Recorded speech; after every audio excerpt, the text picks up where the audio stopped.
What's going on, guys, and welcome back to another video. Welcome to your stimulus package update for Tuesday, September 28th. Now, we have some very shocking news. Just out today, Nancy Pelosi is pretty much walking back her statement that she will not vote on the $1.2 trillion bill until the $3.5 trillion bill is passed. Well, this has many people very upset. But here's where lawmakers are extremely upset. It's because Nancy Pelosi keeps changing what she is telling them. Nancy Pelosi is changing the words. She's changing her deadlines. She keeps on making changes. And yet many people do not want this to happen. Progressives, they do have a plan moving forward. And this is pretty much a plan to combat what Nancy Pelosi is going to do on Thursday. On Thursday, there's supposed to be a vote. I'll address that in a minute. Also in today's update, I want to provide you an update regarding the $3.5 trillion infrastructure bill. We have some changes to the child tax credit payments. We got some news regarding the IRS $600 transactions. And lastly, I want to provide you some information that you guys have been requesting as to when should I go and get a flu shot versus when should I go and get a vaccine or a booster shot. So Dr. Anthony Fauci has actually given us an update there. I will fill you in on what he said today. Now, let's jump into the rest of the update. Nancy Pelosi says that President Biden's infrastructure bill can't wait for the social safety net bill. That this bill, this $1.2 trillion bipartisan bill, this must pass now, and they can't wait for the larger bill to be ready. Here's the issue. President Biden is telling other officials that the infrastructure bill may not happen this week. We may not even see a vote this week, but yet Nancy Pelosi is saying Democrats are scheduling the vote for this Thursday. Here's the problem. Nancy Pelosi told us before that Democrats were on schedule. They did not have anything to worry about. They would get the bill passed. But according to Nancy Pelosi, this bill, both bills actually, not just one, but both of them, would have been passed this week. However, she says about 10 days ago or a week ago, the larger infrastructure bill had to come down in size. So even though we're still talking about that $3.5 trillion bill, according to reports, it will not be $3.5 trillion. However, we don't know the size. We don't know the size because according to reports, Democrats don't know the size either. They're trying to figure out where is their common ground, expand from there, then they will know what the final price point will actually be, what that top line number could be, and if progressives and moderates accept that. Right now the problem may be, if progressives do not want to come down, then the bill would essentially be dead. If moderates are stuck at $1.5 trillion, that might be the top line number. And so progressives might have to just deal with it. So we'll see what happens there. But Nancy Pelosi did say that this $3.5 trillion bill will have to come down in size in order to get the required amount of votes. And it's because of that, this bill will not be ready by Thursday, which means if Nancy Pelosi's committed to voting on that $1.2 trillion bill as soon as possible, it's going to have to be done without progressives. And I told you guys this, I think on Saturday or Sunday, that there could be the votes, but they would have to rely on the Republican Party to provide those votes. It couldn't come from progressives. And according to multiple progressives, they don't care about keeping an arbitrary Thursday deadline. This is a deadline that doesn't really matter, according to them. However, according to some, it does. Because it deals with, this bill actually deals with transportation. Which there's a transportation deadline, I think that is September 30th as well. So yes, there is somewhat of a deadline here for this bill. But progressives are saying they care more about the American people and what they promise to them. They're not into pinky promises. They say we promise the American people this, that, and the other thing, we need to provide those. And this is also why Nancy Pelosi, according to some experts, they believe Nancy Pelosi is going to have to push back the Thursday vote, or else she's going to alienate the Progressive Party, who will most likely have to reject the bill. So we'll see what happens there. We also know in talking about rejected bills, the GOP rejected the bill last night for government funding and the suspension of the debt ceiling. That's still something that they have to work on. We haven't really seen many new updates regarding that this morning. However, my expectation is we will see more later on this week. Now, here's a big problem. The major problem facing Congress right now is that lawmakers are making decisions, this is according to experts, lawmakers are making decisions based on who can provide more for them, not for the American people. Experts say that campaign donors have always been the ones calling the shots, and it's more so this year than ever before. They say this because right now, the ones that are dictating what lawmakers are going to approve, well, this is the pharmaceutical industry, right? These are the wealthier donors. And here's the reason why. In recent polls, 84% of Americans want to expand Medicare to include dental, vision, and hearing. 73% want to see Medicare negotiate prescription drug prices, but the problem is the pharmaceutical industry doesn't want this. They do not want Medicare to negotiate prices, which means their prices will have to come down, which means there's less profit. They don't want this. So some lawmakers don't want this either. 68% want to see the wealthier individuals pay their fair share in taxes. But when the wealthier individuals don't want to do this, they say they are already paying their fair share in taxes because they are following the tax code, which they are. Well, we have to change the tax code. But by changing the tax code, by increasing the amount of taxes the wealthier individuals pay, that actually leaves them with less money to provide for their campaigns. So they don't want to do this either. So when they're lobbying against it, well, lawmakers go and actually oppose this. That's creating a big issue.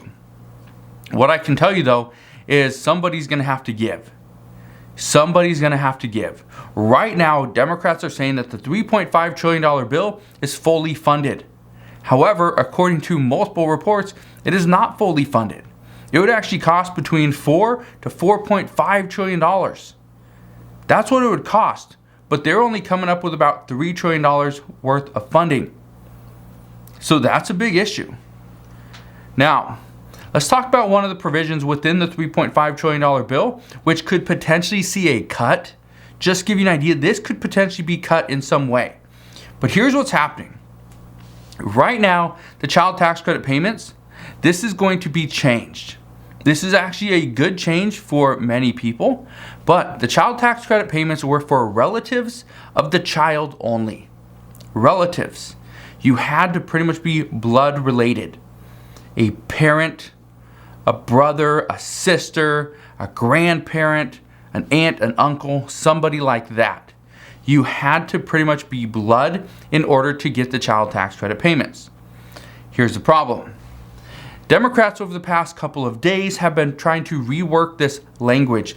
They want to change this because right now, and this is something that many of you have asked here on the channel as well, they want to include any person raising a child should be eligible for the child tax credit payments.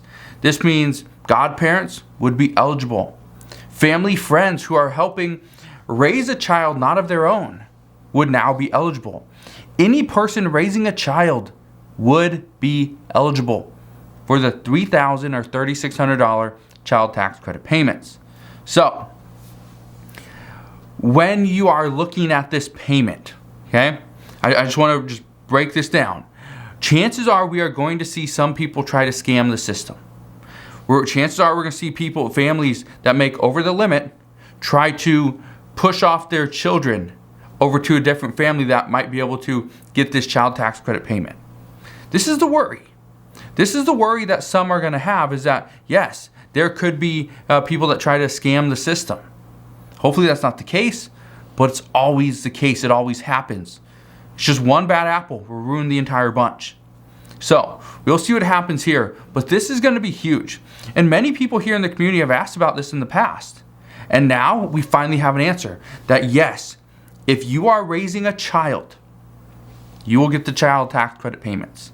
That's the good news there. Okay? Let's talk about the $600 IRS transactions.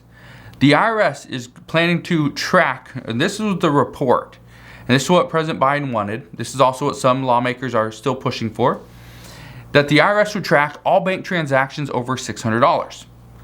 That was the initial report. However, lawmakers have pushed back, businesses push back, the financial institutions push back. The IRS even pushed back a little bit as well, because providing a report anytime somebody spends over $600, that would be insane. People have car payments over $600. Let me know if you do as well. But if you have a car payment over $600, every single month you make a payment, your bank would have to send a report to the IRS so the IRS knows you paid $600 or more to a certain person or business. Mortgages are over $600. Rent, over $600. Credit card payments, in many cases, are over $600. You have a student loan that's over $600? Yep, it gets reported. Anytime you spend over $600, you go buy a new flat screen TV? Yep, they report that as well. You go and buy, pretty much anytime you go and purchase something at Costco, I think anytime I go, it's probably close to $300 to $400 every single time. So, I'm just right under that limit, but I also try not to spend too much. But other families I know, $700, $800, $900 every single time they go to Costco.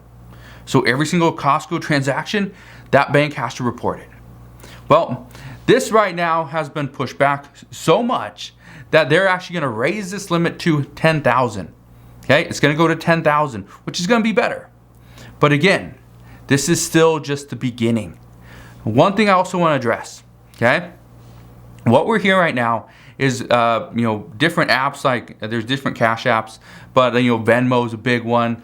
If you receive more than $600 in a year through your Venmo app, and there's other ones as well, Venmo is obviously the big one. But if you receive more than $600 through Venmo, you would actually have to report that. I think you'd get like a 1099K or something like that.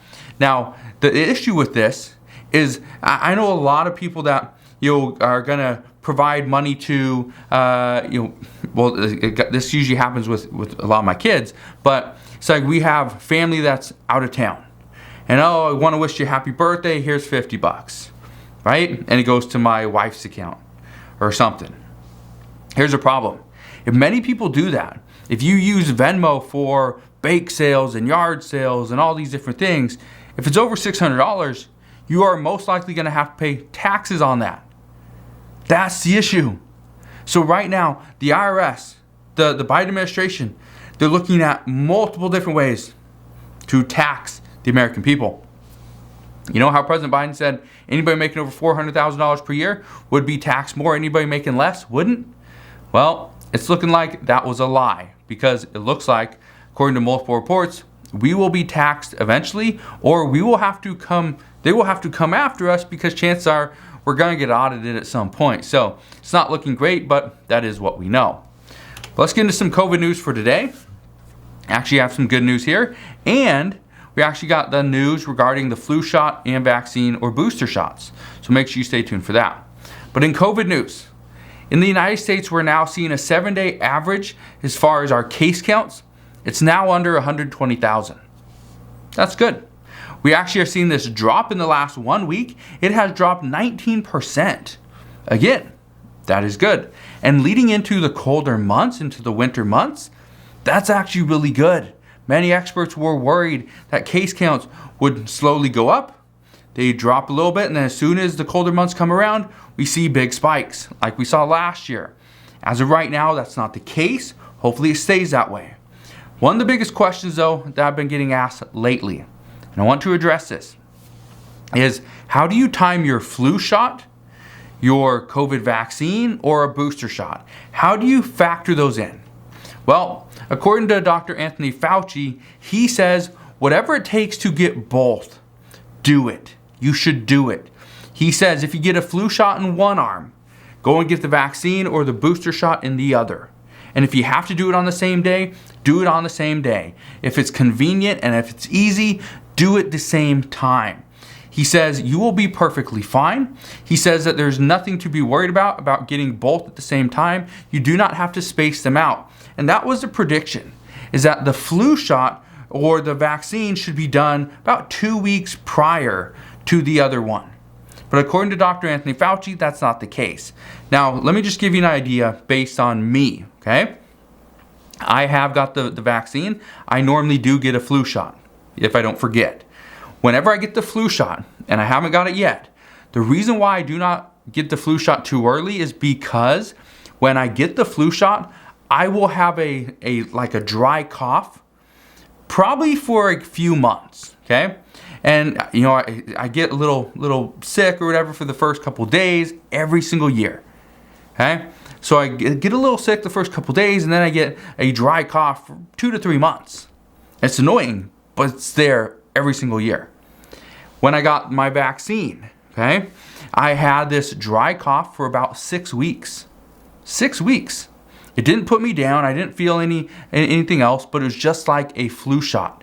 So the problem for me is, and this is something that, you know, I'd have to obviously talk to my doctor about, is, you know, do I get both? Do I get one, wait, then get the next one? How should I do it?